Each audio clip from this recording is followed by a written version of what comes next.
My name is Roisin Vaughan and I work for Cambridge. I look after environmental scanning and analysis, so market and competitor analysis, which means I spend a lot of time looking outside the organisation at what is happening to our industry. And I'm absolutely delighted to be with you all today to share with you some of the findings of our research. So what we are going to be doing is we're going to be looking together at some of the big trends that are impacting on our industry across English language learning and assessment. And this will be based on our ongoing analysis of the macro trends in market. And we call those macro trends the golden threads. So we have a number of golden threads or macro trends, which we are constantly monitoring.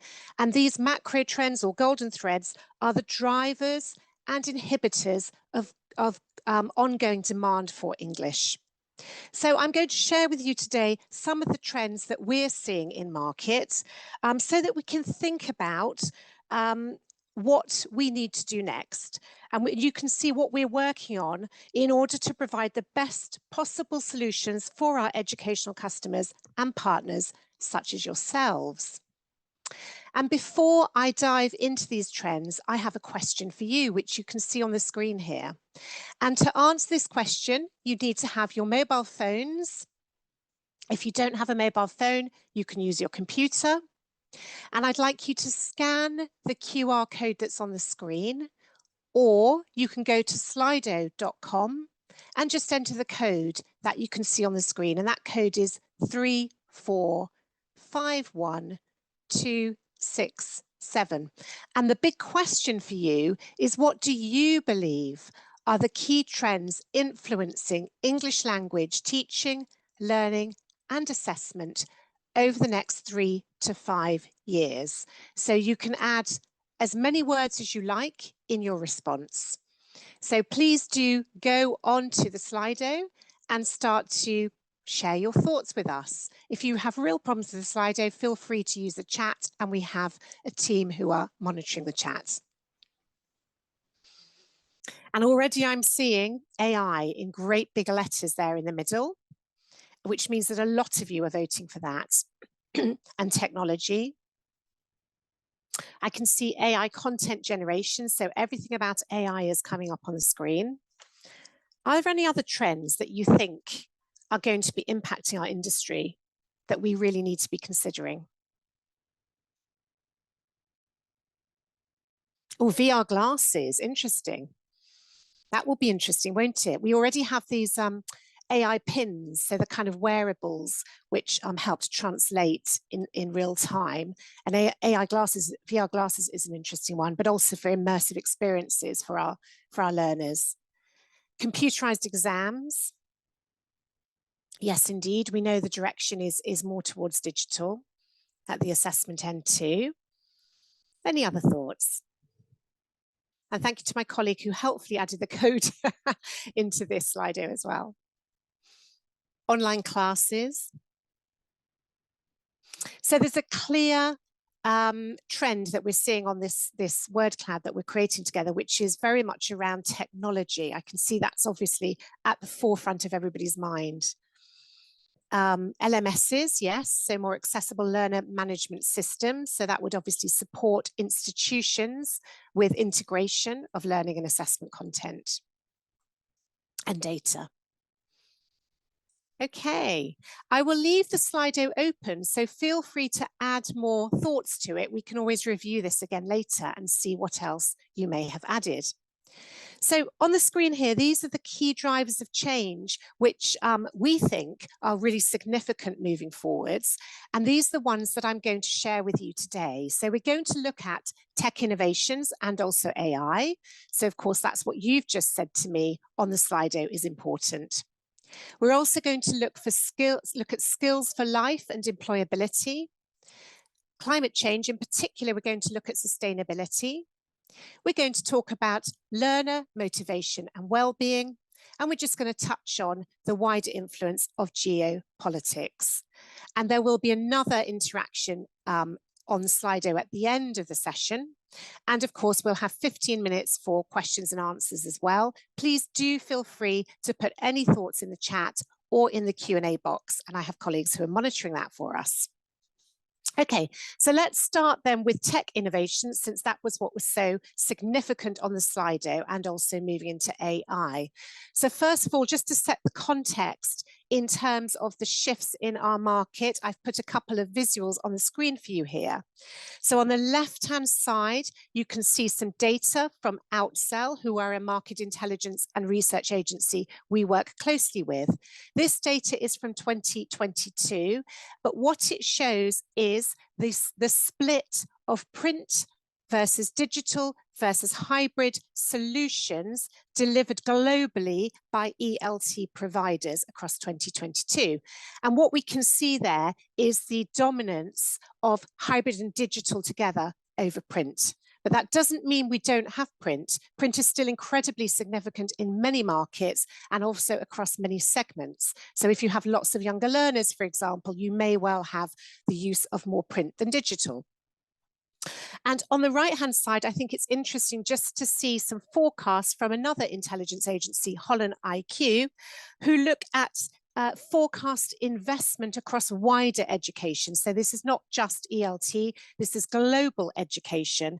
And they're looking at forecast for expenditure in tech over the next few years. And what's interesting is that they forecast increasing expenditure in AI, artificial intelligence, but also across immersive technologies such as virtual reality. And some of you put VR glasses on the Slido.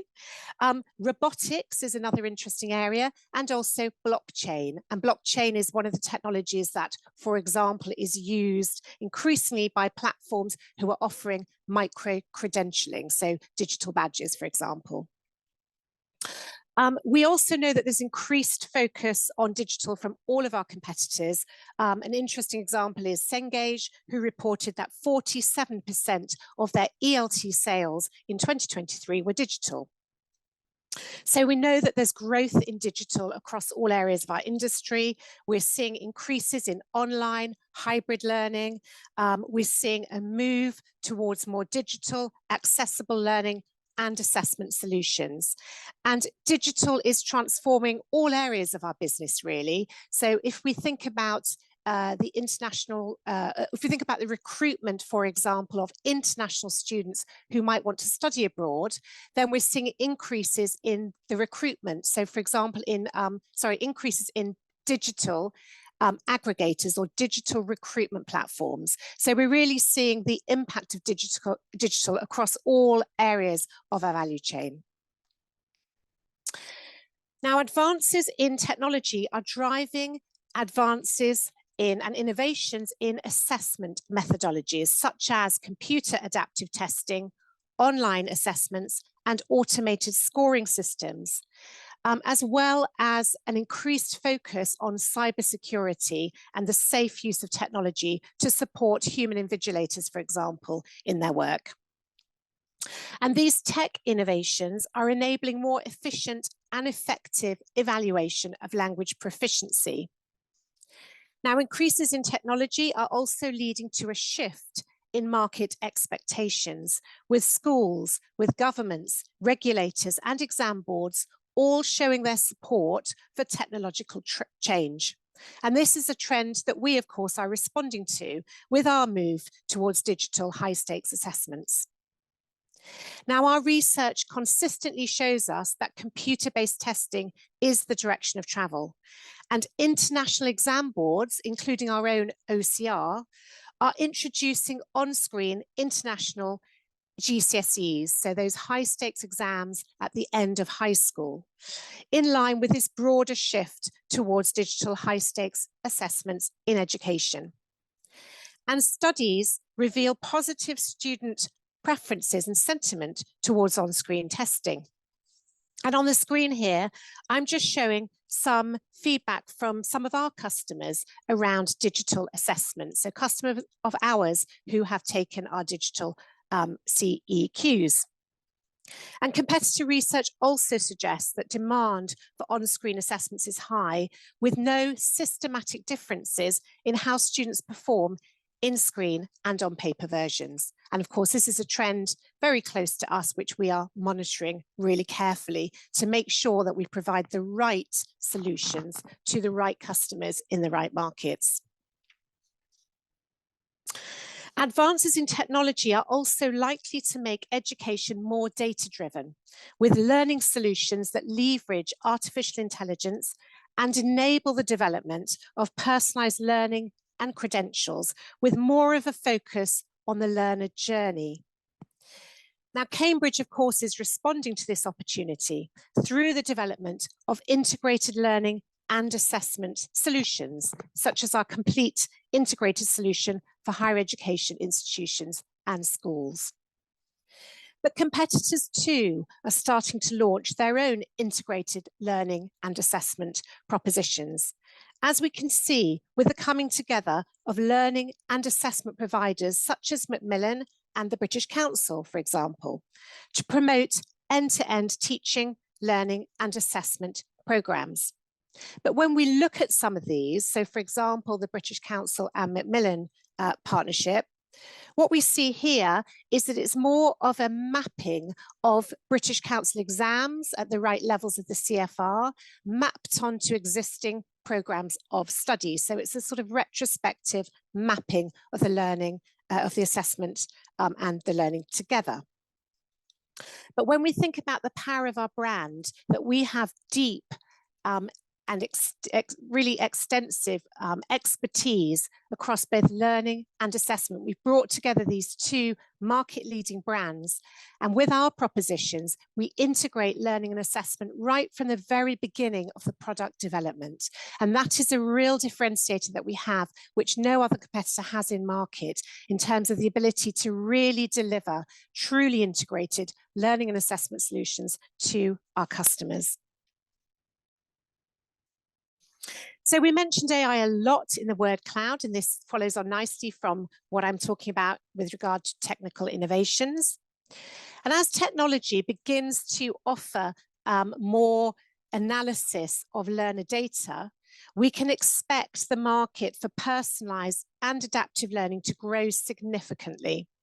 We may see more players entering the market with artificial intelligence tools that provide more competition to existing players. We're already seeing some of the big tech giants as well joining the AI chatbot race, so starting to look at working on AI chatbots. And we're seeing lots of new emerging use cases in education, such as more increases in gamification, immersive learning, we talked about VR glasses before, and also AI tutors. So what our research with Cambridge University and led by the Digital Education's Futures Initiative identified the plausibility of immersive, interactive and augmented assessments when we look forward to 2050. Not to predict the future of assessment, but to use futures thinking to anticipate plausible assessment futures. Another impact of AI across our industry is this growth in AI tutors. And this is a really good example of how technology can solve a problem. So the problem we have is that of global teacher shortages worldwide. So according to Holland IQ, 44 million more teachers are needed to reach universal basic education by 2030. And we know that under current conditions, we're unlikely to meet that target. And we know that there's a huge shortage of teachers impacting markets such as Germany and also the US. And we're seeing less teachers entering the teacher profession than before. So the global teacher shortage is really reaching a critical stage. And there is a pressing need for solutions that involve technology, policy, funding, and other models to address this crisis. And so in this environment, we are seeing more and more AI tutors being developed, often from new edtech players that we haven't seen necessarily before. We've seen very recently the launch of Chatello, which is a platform that integrates both human expertise and AI to enhance real-time tutoring experiences. And Tutello are targeting institutions in the UK, such as Imperial College London, and across all our markets, including Hong Kong, for example, the University of Science and Technology. And there's a potential risk there, not just to existing tutoring businesses, but also to higher education textbook sales, for example. So we do need to watch these players. Increasing digitization of content and delivery is also enabling formative assessment opportunities for many digital players. And we're seeing lots of interesting innovations. I've put some examples on the screen there. We've got, for example, Conmingo from Khan Academy, Checkmate from Chegg, and others. One thing it is interesting to note is that some of these newer educational technology players don't always seem that stable in markets. So we're seeing concerns from investors, we're seeing declining share prices across some of these propositions, with concerns that learners may actually turn to AI rather than necessarily using these kind of edtech products. But this is a trend that we're also monitoring very closely. I'm now going to move a little bit away from technology. We've had a lot on technology, and I'm going to look at the growing importance of skills for lifelong learning and employability. Now, we're seeing demographic shifts and skill shortages, which are leading to an increasing focus on professional competencies and technical vocational education and training, especially in the progress of developing economies and supported by government funding. But we're also seeing a government focus on this in more mature markets with declining birth rates. So we can think about some markets in Western Europe, for example, such as Italy, Switzerland, or Greece. And skill shortages are also prompting countries to open opportunities for skilled migration. So we can think of a market like Denmark, for example. Our tech giants as well, if we think about people like Google and Amazon and Microsoft, are continuing to invest in AI research and upskilling through strategic partnerships and alliances. So for example, Amazon and Microsoft are both investing in supporting Japan's AI advancement. Microsoft is opening an AI hub in Japan and is extending its research capabilities across the Asia-Pacific region, while Amazon is investing in multidisciplinary research, AI research, between US and Japanese universities. And then we have other examples like IBM setting out to support the implementation of Spain's national AI strategy. So we are watching those relationships between tech giants and governments. In our industry, then, there's a growing recognition of the importance of assessing not just linguistic knowledge, but also communicative competence and real-world language skills. And we see a lot of our competitors starting to target the workforce sector with competency-based learning and apprenticeship models on the rise as well. Now, here at Cambridge, we've developed the Cambridge Framework of Life Competencies to show what different life skills there are and how they can develop along the learning journey. And this includes thinking and learning skills and social skills. So things like creativity, critical thinking, digital literacy, communication, and so on. And we use these to inform curriculum development. So for example, Shining Lights is a new blended course for secondary school students, which launches in 2025, offering thorough preparation for our Cambridge English qualifications and underpinned by the Cambridge Life Competency Framework, along with other frameworks such as the Cambridge Oracy Framework and our Sustainability Framework. So you can see how Cambridge is really staying at the absolute forefront of these shifts in market and looking at propositions that will meet the needs of our learners. And the final trend I want to touch on here is the trend around micro-credentials. So micro-credentials is the credentialing of a micro or small chunk of learning of any kind. So we might have learners who are taking a MOOC, for example, a massive open online course, or a short online digital course, or LinkedIn Learning, or something like that. Now, in response to student demand, Post-secondary education is adopting online hybrid degree programs, micro-credentials, and alternative vocational models.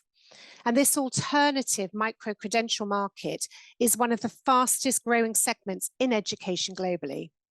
And micro-credentials are very high on government agendas too, focused on areas of high labour market need.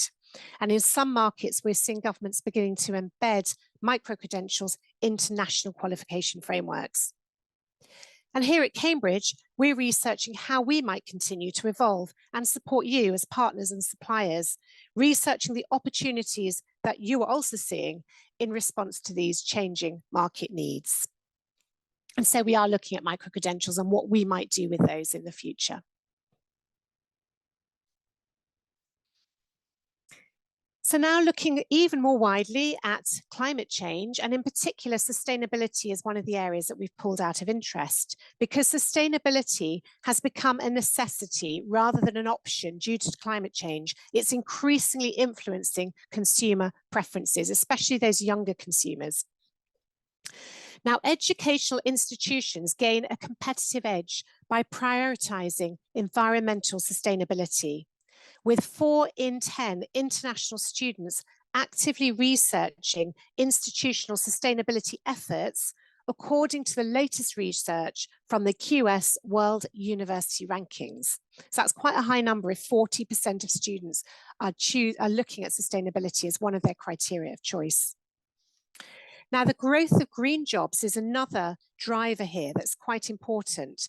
And according to the World Economic Forum, 23% of global jobs are projected to change in the next 5 years.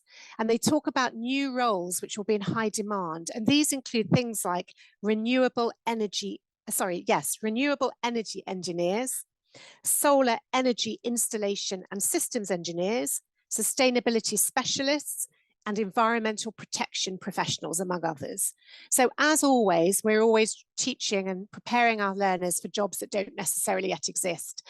But the message here is that a lot of the jobs that may exist are likely to be around the green economy. And so it's increasingly important that we think about greening the curriculum or embedding some of these principles of climate education and sustainability into the content that we're developing.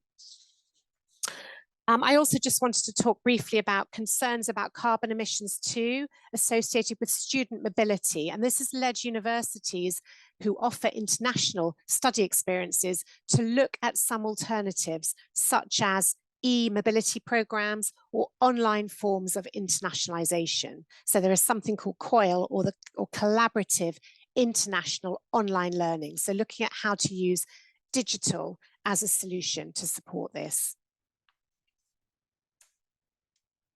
Now, education is key to creating a sustainable future and acting for the well-being of people and planet, which are core to our mission.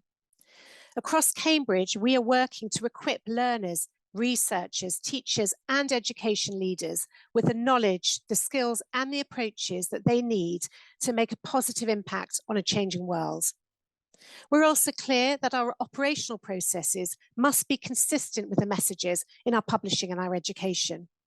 So on the operational side, we are reducing the carbon footprint of our buildings, our processes, and our products.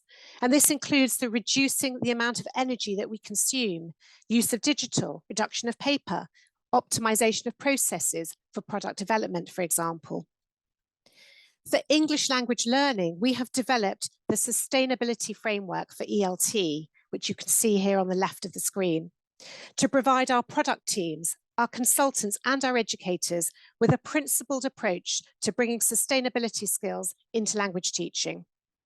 This means modeling more sustainable practices, not causing eco-anxiety, promoting diverse voices, and bringing together environmental, social, and economic aspects of sustainability, going beyond just passive engagement with sustainability topics which really inspire agency.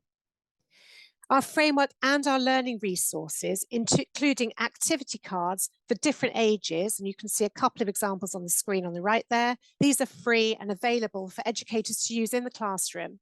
And you can explore many more activities on our website and in our white paper as well, and we can send you links to those. So sustainability very much at the heart of what we do and our values too. Okay, I'm going to move on now to learner motivation and well-being. And now, of course, we're all in this post-COVID phase. We're all very aware of the impact of COVID. One of the impacts is that the learning gap is estimated to have taken us back 2 decades globally, with students less engaged than ever before, with reported increases in school absenteeism in compulsory education across some markets, certainly in the UK, record low student achievement, and ongoing reports of mental health issues and anxiety impacting learners. And we just talked before, I mentioned with sustainability, the need not to create eco-anxiety. So there is some anxiety around climate change as well. We can expect to see an increasing focus on the learner experience and engagement over the next few years, with mental health and social well-being really embedded into this, and with technology solutions at the centre. So what are we seeing in this area? We're seeing a growing trend towards social emotional learning, which has gained recognition as an essential component of education, impacting students' overall well-being and academic performance.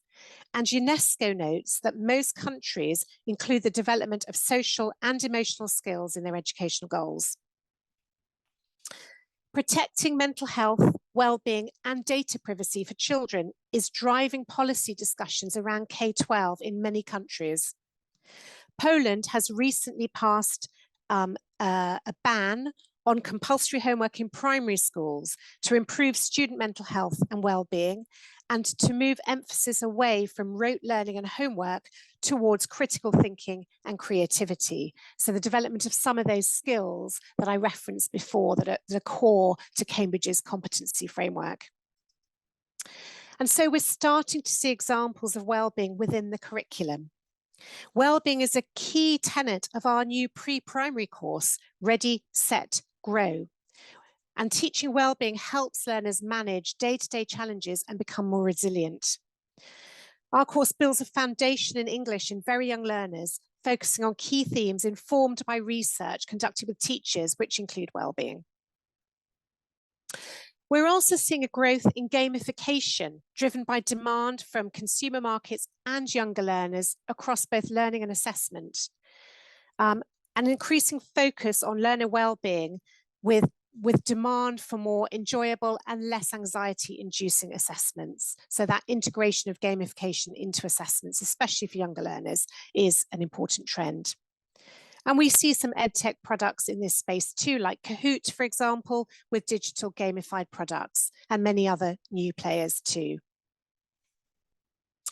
Screen time is another trend impacting learner well-being, and I'm sure if there are any parents on the call, you'll probably really understand that as well as teachers. There are heightened concerns about mental health exacerbated by the excessive use of social media.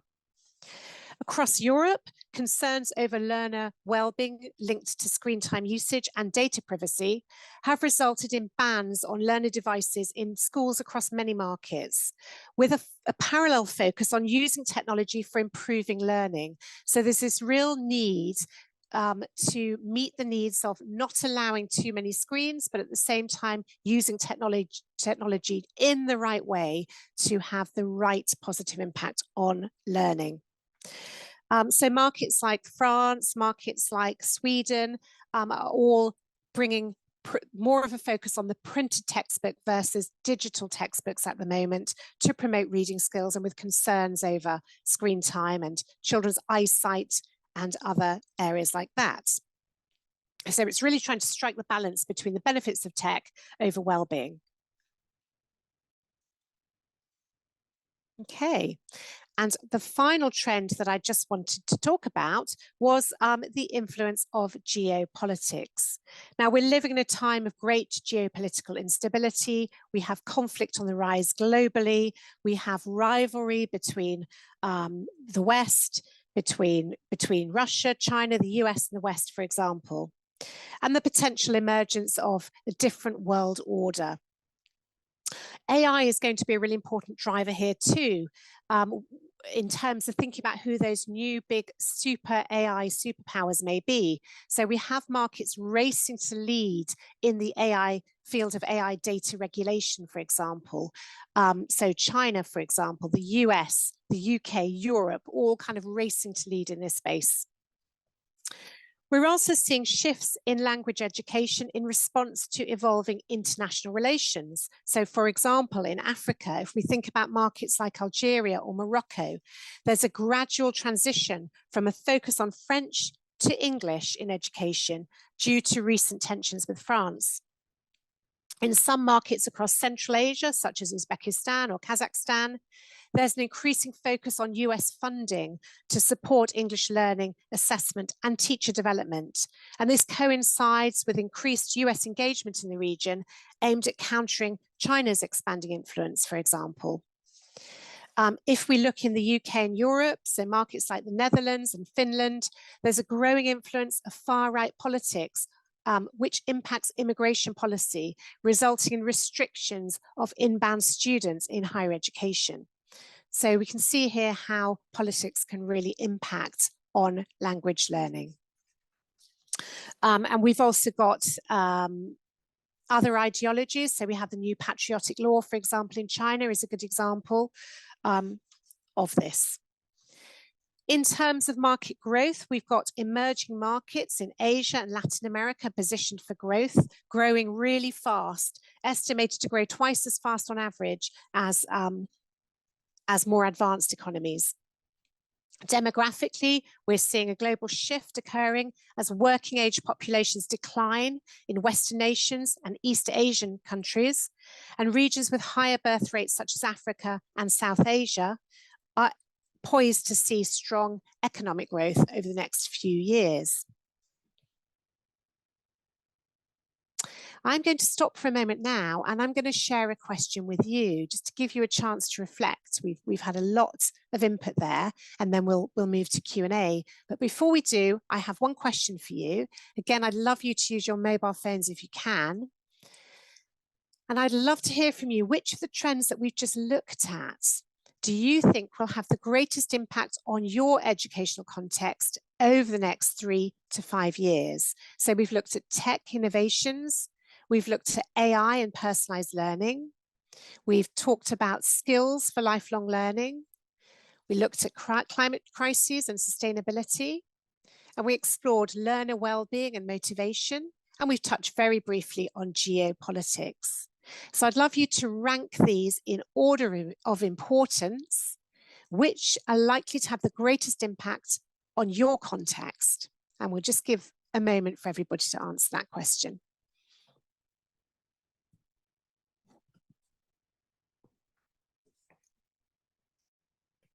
So not surprisingly, we're leading with tech. And if we think to the Slido that you created at the beginning, the word cloud we created together, AI was really up front and central along with technology.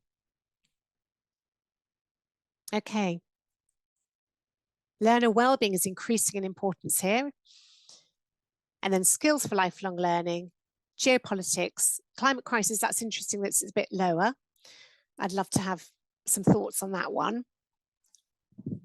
Would anybody like to come on microphone and share any thoughts around this before we move to Q&A? Any reasons why you've put climate crisis low, for example? Any reasons why learner well-being is so almost at the same height as tech innovations? So does anyone have any interesting examples they would like to share? Or you can, of course, use the chat. Is there anything around this for my moderators in the background in the chat that is interesting to share? We don't have anything in the chat yet, Roisin. Okay, I can see fantastic. people are filling in the survey.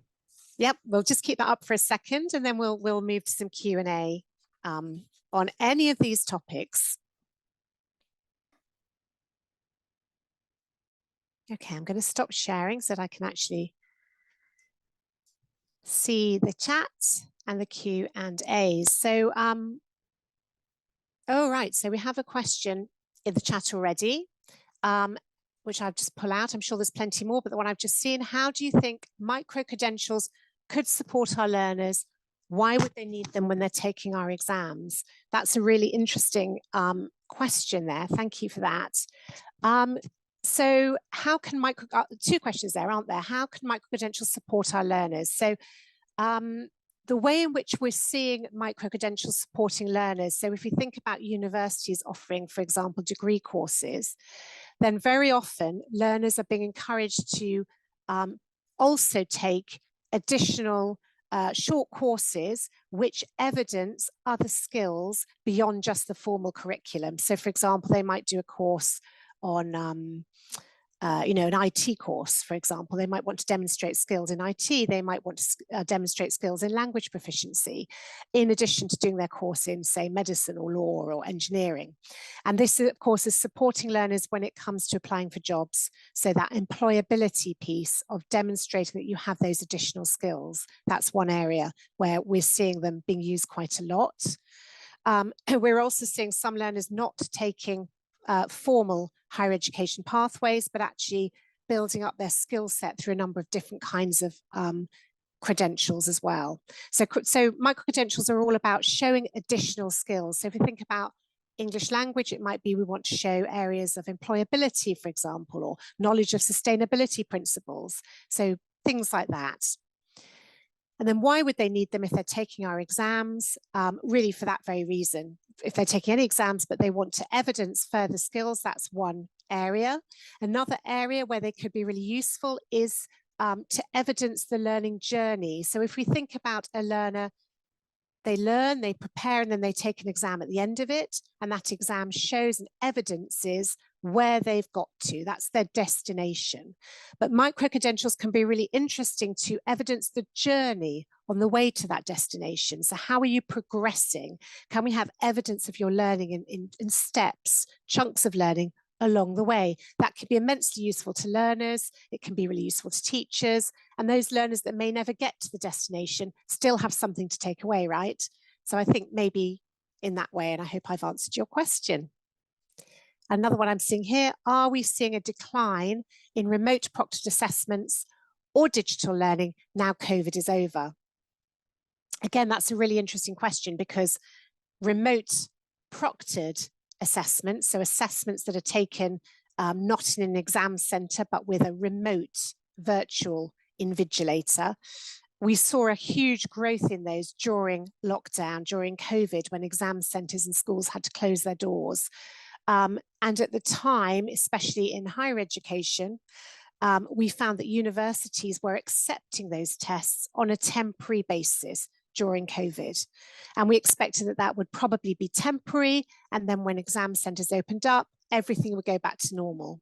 But it hasn't quite worked that way. So what we have seen is a lot of universities are still continuing to accept remote proctored assessments. And of course, this has caused such a big shift, as I mentioned before, in market and customer expectations that we're seeing more of these assessments now. And this is likely to increase in the future. And of course, it raises lots of questions around test security and validation, because a lot of these providers do not have the kind of the legacy that, say, an organization like Cambridge has to be able to really validate and endorse and ensure that tests in that situation are secure and recognized and all those things. And we've got another one on micro-credentials. Are they relevant for school-age learners or just higher education? What about primary? Again, another really interesting question. They're more prevalent in higher education. That's where they're disrupting. They're disrupting post-secondary education because of their link to employability. However, they are absolutely relevant in primary schools, for example, and younger learners, because they can be used for motivation, for engagement. If we think about learners gaming, right? We talked about screen time. So lots of young people are on screens gaming a lot. When they're gaming, they're often one of the sort of motivational factors embedded in the gaming methodology is to give them rewards, right? So they're gaming, they get reward, they win some coins, they get to the next level, they unlock something, they move on up. And in a way, that sort of idea of micro-credentials being used in that way to help learners progress and get evidence of their progression. And I have seen examples of primary school teachers using them themselves in the classroom in this way, sort of giving rewards for their younger learners. So yes, they have definitely application in that way. Okay, we've got a lot in the wider chat now. So I'm going to just go to the top and see if I can find that.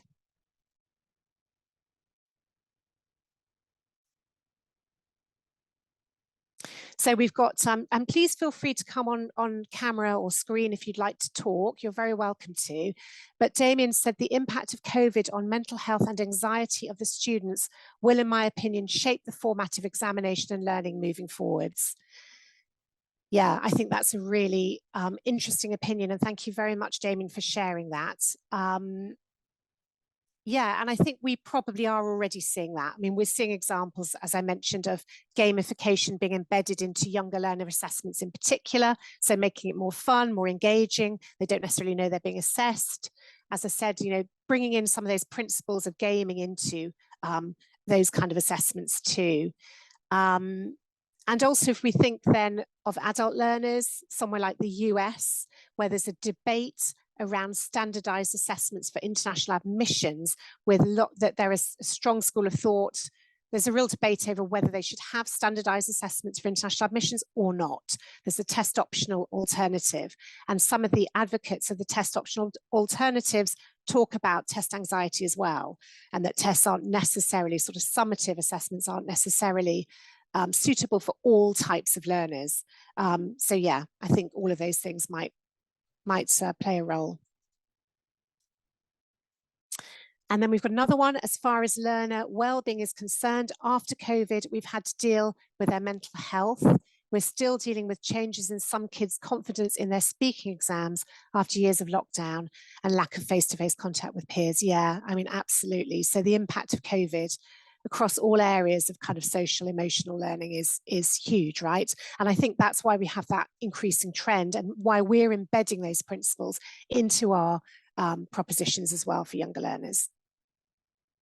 So thank you for sharing that. I think that's Cynthia. Emily, I've already seen a huge impact on my students from the growth in social media use. Young people want everything instantly now and they're lacking reading skills. Yeah, and you know what? There is some interesting research. If you look at a market like Sweden, the Swedish government is now investing a significant amount of money to bring the printed textbook back into the classroom and to put a pause on the use of digital textbooks in younger learner classrooms. And they're saying they're looking for more evidence of the positive impact on learning of digital tech. And there is some interesting research. You can, if you look at Sweden, Google that, you'll find some interesting research that their ministry has published along that lines. So yeah. And then Teresa, a question for everyone here really, what strategies would you use to increase students to read more? I mean, I'm sure that, you know, we have a whole global audience of educators here. So I would really defer to you guys to share your strategies from that perspective, because, you know, you are best placed to answer that question. And it would be really interesting to hear what you say. From my perspective, I think it's all around motivation. So it's all around trying to give different genres of text with different content areas to, it's a bit like when you're reading to your children when they're younger, right? You don't just read fiction, you might bring in non-fiction. You try and find the kinds of topics that are interesting to learners. And I think also understanding that people read differently on screen to how they read in print. So maybe it's slightly less linear, less kind of left to right if you're using kind of, you know, Western alphabet type reading. And of course, on digital screens, it might be much more about reading for gist and then sort of linking through to other things. So I think teaching the different reading skills is really important as well. But please do share your thoughts, educators here, on what strategies you use, because that's a really interesting question. Another one on well-being, this has clearly struck a chord. There seems to be a serious misconception of learners' well-being and learners sticking to their comfort zone. We need a reasonable teaching system to balance between learning challenges, success, and the lack of it. Interesting thought indeed, yes. Yeah, so Yeah, it is quite important, isn't it? We know if we think about, Maslow's learning competencies, that people learn best when they move out of their comfort zone. So, having the right level of challenge for our learners while also protecting their well-being. I completely agree with that. Yeah. Oh, and thank you, Emily. Getting them to read aloud in turn can encourage them to actually follow along and helps with their attention. So great strategy there for encouraging reading. Thank you very much. Love to know what anybody else does to encourage reading among their learners, and I'm guessing among their younger learners as well. So that seems to be it in terms of Q&A. I'll just pause for a moment in case there are any more questions. We're just about on time, which is fantastic. And I want to thank you all very much for your attention and your engagement. Really great to see you contributing to those Slidos. I hope that you will go away with lots of time to reflect on some of these trends. And I wish you all the very best for the rest of your day. So thank you very much, everybody.